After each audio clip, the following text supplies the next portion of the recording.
Hello students, मैं आज आपकी क्लास 8 का चैप्टर 1 क्रॉप रोटेशन का पार्ट 4 पढ़ा रहा हूँ।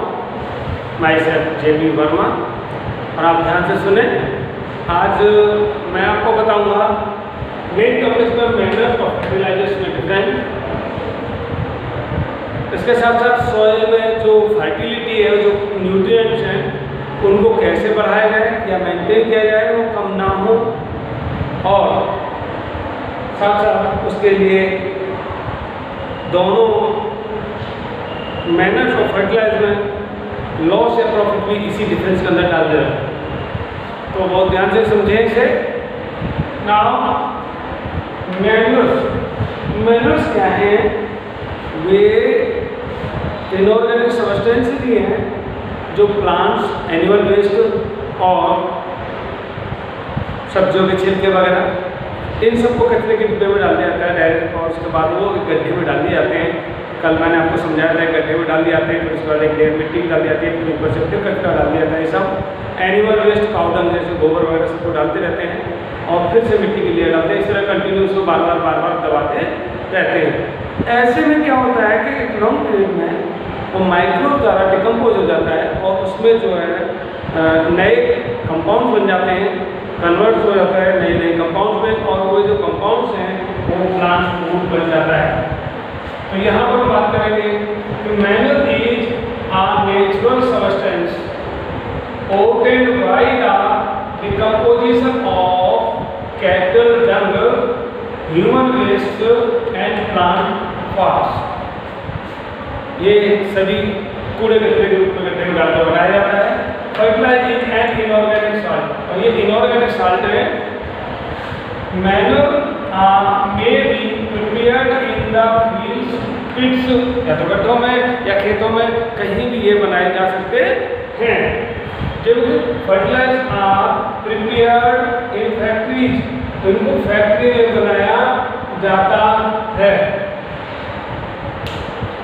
Manner provide a lot of humus to the soil, क्योंकि इनऑर्गेनिक सब्सटेंसेस से सड़ाकर गलाकर बनता है, तो उनकी सारी जितना भी मांस है, जितना भी जो पदार्थ है, उसमें कुछ बचा रह जाता है उनके इनऑर्गेनिक रूप बदलने पर भी, सड़ने गलने के बाद भी।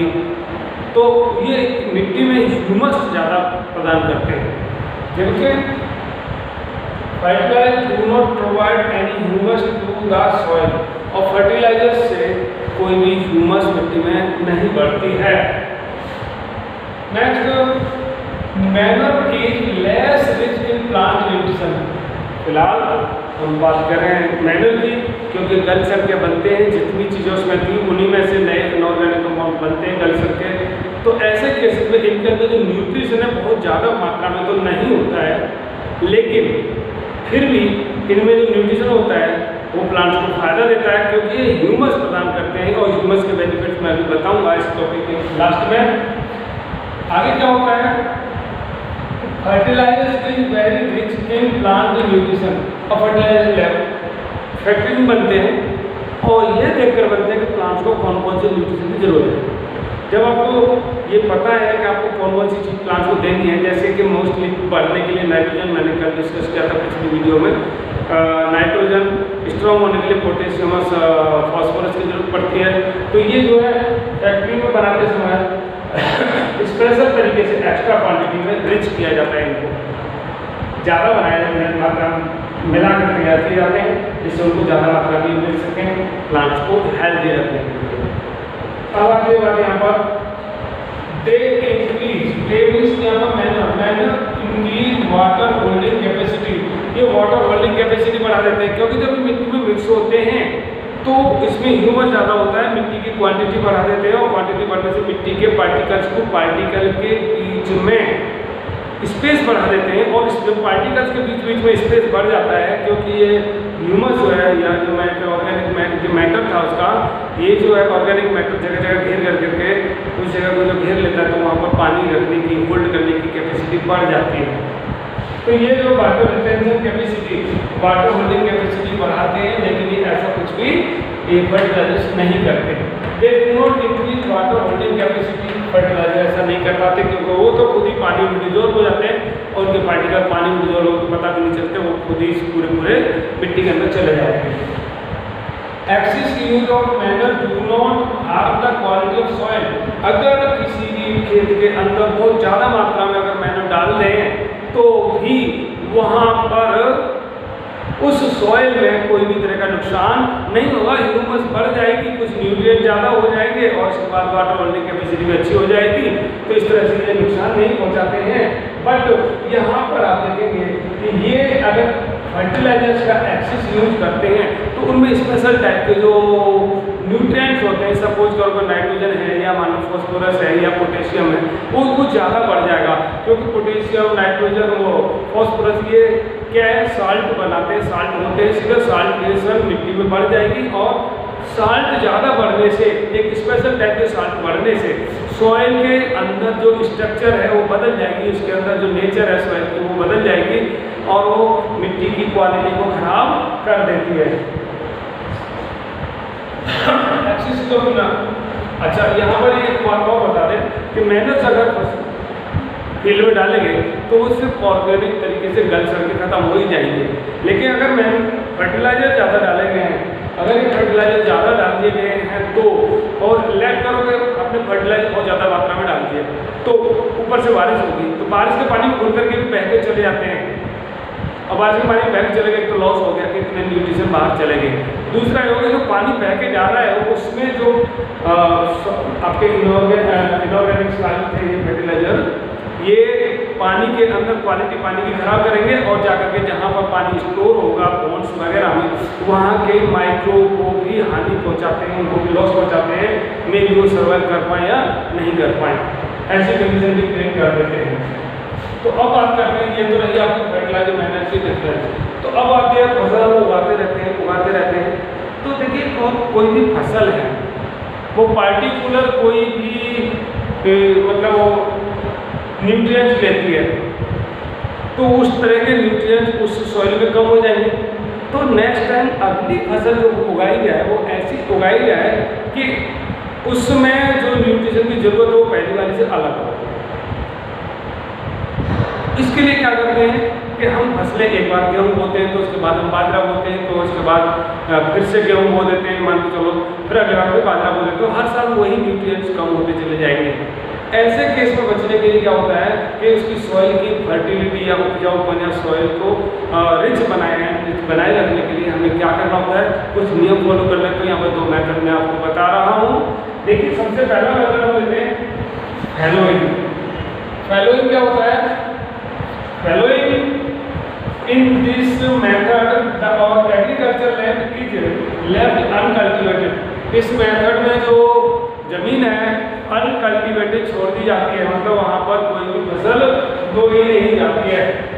और इसके बाद क्या होगा, अनकल्टिवेटेड होगी तो वहाँ पर 1 या 2 सीजन के बाद में देखते हैं सीजन के अंदर ही ग्रास और अदर वीड्स ग्रो कर जाते हैं, माइक्रो भी उसके अंदर बहुत ज़्यादा बढ़ जाते हैं क्योंकि खाली पड़े तो माइक्रो भी रहने लगते हैं। फिर क्या होता है, जब ये माइक्रोब्स वगैरह बढ़ जाते हैं तो ये इसके बाद हल चलाया जाता है, फ्लोइंग कर देते हैं, तो ये सारे उसी में दम कट जाते हैं, मर जाते हैं, गल जाते हैं, सड़ जाते हैं। सड़ जाते हैं दैट मीन्स डिकम्पोज होने के बाद उसमें न्यूट्रिएंट्स बढ़ जाते हैं, तो वो सॉइल में न्यूट्रिएंट्स प्लांट्स के लिए अच्छे बढ़ जाते हैं। उसके बाद जो क्रॉप को ग्रो करेंगे वो बहुत ज़्यादा अच्छी क्रॉप होती है क्योंकि अच्छे ज़्यादा क्वान्टिटी में न्यूट्रिशन उनको मिल जाते हैं। सेकेंड मेथड है क्रॉप रोटेशन। क्रॉप रोटेशन का अप्लाई करेंगे तो भी उसमें न्यूट्रिशन बने रहते हैं। कैसे कि एक क्रॉप मैंने अभी बताया कि एक तरह का क्रॉप है, जैसे पहली बार मान के चलो मैंने रबी की क्रॉप में बोई थी और उसमें गेहूँ बो दी। गेहूँ ने मान के चलो कि 1 2 3 ये 3 तरह के न्यूट्रिशन लिए थे, 1 2 3 1 2 3, ठीक है, ये 3 तरह के न्यूट्रिशन ले लिए, बच के मान लो 2 तरह के ये और 2 तरह के न्यूट्रिशन उसने नहीं लिए। नेक्स्ट क्रॉप में मैंने क्या किया, ये 3 तरह के तो कम हो गए और ये 2 ज़्यादा रह गए। नेक्स्ट क्रॉप में इनको चाहने वाली जिनकी जरूरत इन 2 न्यूट्रिएंट्स की है वैसी क्रॉप बाजरा बो दिया मान लिया, तो उस केस में क्या होगा, बाजरा इनको ज़्यादा लेगा और इनको कम लेगा, कम मात्रा में यूज़ करेगा, तो सॉइल लगभग बराबर फर्टिलिटी में बनी रहेगी। दूसरी बात अब जो पहली फसल है ये न्यूट्रिशन तो लिए, लेकिन उसकी जड़ें बच गई जमीन के अंदर, कुछ पार्ट्स गिर गए प्लांट्स के, वो सब गलेंगे सड़ेंगे, ऑर्गेनिक कंपाउंड जो बनाएंगे तो वो भी अगली फसल के लिए न्यूट्रिशन का काम कर जाते हैं। अब क्रॉप रोटेशन होता क्या है? The pattern of growing different crop alternately on the same field is called crop rotation. The pattern of growing different crop, अलग अलग तरह की फसलों को एक पैटर्न है, क्रम से अल्टरनेट बदल बदल करके बोना एक ही फील्ड पर, क्या कहलाता है? Crop rotation. क्रॉप्स जब हम लेते पहले साल वीट और बाजरे हमने पहले साल बो दिए, उसी सीजन में अगले बार हमने क्या किया, बजाय वीट और बाजरे होने के अगले साल हमने leguminous crops like pulses, soybean को बोलते हैं लेग्यूमिनस, यानी जिनकी जड़ों में गांठें होती हैं और गांठों के अंदर राइजोबियम बैक्टीरिया रहता है, और वो बैक्टीरिया नाइट्रोजन एटमॉस्फेयर से लेता है, नाइट्रोजन वाले कंपाउंड बनाता है, और कंपाउंड बनाया जाता है जड़ों में ही। नाइट्रोजन के कंपाउंड बनने से उस प्लांट्स को ज़्यादा मात्रा में नाइट्रोजन वाले फूड मिल जाता है और ग्रोथ अच्छी होती है। In this crop rotation, one crop consumes a particular type of nutrient, but another crop consumes the other type of nutrients. जैसे मैंने अभी बताया था, एक crop एक तरह का है तो दूसरी crop दूसरी तरह के nutrients को लेती है। Thus, remaining parts of the crop plants increase the soil fertility. अब जो बच जाते हैं parts, जड़ें बच जाती हैं, other parts गिर जाते हैं मिट्टी में, वे organic फूड गल सड़ करके नया न्यूट्रिएंट्स पैदा कर देते हैं। अब राइजोबियम मैंने बताया था बैक्टीरिया जो रहता है, तो वो क्या करता है? Rhizobium bacteria lives in the roots of leguminous plants. वो जो दाल वाले फसलें हैं, चना, मटर, अरहर, इनकी जड़ों में जो राइजोबियम रहता है, this bacteria takes nitrogen from atmosphere, ये एटमॉस्फेयर से नाइट्रोजन को लेता है and convert it nitrogen nitrogenous substance, और इन्हें नाइट्रोजन वाले कंपाउंड में बदल देता है। These nitrogenous substances are good food for plants, और जो फसल बोने वाले उसमें अच्छे फूड होते हैं। So the next crop after the leguminous crop grows well, और बहुत अच्छी उगती है अगली बार फसल, जो हम लेग्यूम वाली के बाद बोलते हैं। जैसे मान लीजिए इस साल हमने मटर, सरसों, अरहर बोई थी, तो उसके बाद अगली बार उसी फील्ड पर अगर हम गेहूँ बोएंगे तो गेहूँ के लिए अच्छे न्यूट्रिएंट्स बढ़ जाएंगे। Irrigation, सिंचाई, the process of supplying water to crops in the field at different intervals is called irrigation. किसी एग्रीकल्चर लैंड पर जो क्रॉप्स है, उन क्रॉप्स में एक डिफरेंट इंटरवल्स के जब जब जरूरत हो उस पर वाटर सप्लाई करना, प्लांट को जरूरत के हिसाब से जब जब जरूरत हो तब तक वाटर सप्लाई करना, ये कहलाता है इरिगेशन। अब इरिगेशन के मेथड्स, इरिगेशन के सोर्सेज और तरीके, वो सब चीज़ें मैं आगे अगले बार पढ़ाने वाला हूँ। तो बच्चों आज बहुत ध्यान से इसे याद करें। Thank you.